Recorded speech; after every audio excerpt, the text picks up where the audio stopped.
माँ जी, जैसे कि मैं अभी अखिल भारतीय संत समिति की बात करूं तो मेरा जहां तक मुझे ज्ञान है कि 1984 में जब इंदिरा गांधी जी के इमरजेंसी के टाइम के बाद भी संत समिति ही एक ऐसी समिति थी जिसको बैन नहीं किया गया। बाकी सभी समितियों पे बैन लगाया गया था, लेकिन संत समिति और उसमें आपको इतना बड़ा पद दिल्ली प्रदेश का, और जहाँ तक अखबारों में भी हमने कटिंग सुनी थी, बम्बई में आपको ये पद का निर्वहन किया गया। तो उस प्रोग्राम के विषय में कुछ बताना चाहें, कौन कौन वहाँ पे संत मौजूद थे जब आपको ये पद दिया गया?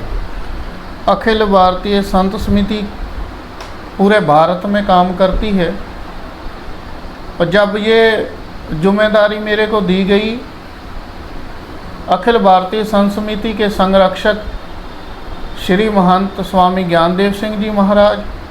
अखिल भारतीय संत समिति के अध्यक्ष स्वामी अबचल दास जी महाराज और अखिल भारतीय संत समिति के महामंत्री स्वामी जतेंद्रानंद सरस्वती जी महाराज और संरक्षक स्वामी वासुदेवानंद जी महाराज और सभी सम्मानित हस्तियां और सभी अखिल भारतीय संत समिति के पदाधिकारी मौजूद थे जब ये मेरे को जिम्मेदारी दी गई।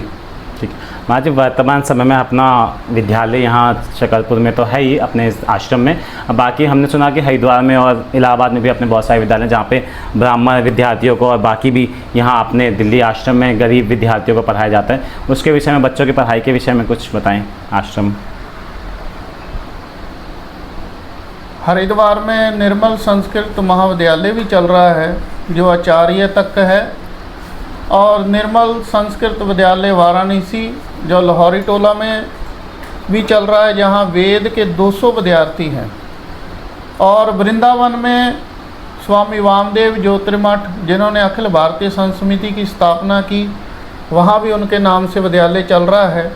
और जहां की दिल्ली की बात करें तो दिल्ली में निर्मल संत पब्लिक स्कूल जो निर्मल साधना आश्रम में ही चल रहा है, गरीब असहाय बच्चों को पढ़ाया जाता है। इसमें सभी शिक्षा दी जाती है, वेदों की भी और स्कूली शिक्षा भी दी जाती है, और बच्चों का भविष्य बनाया जाता है।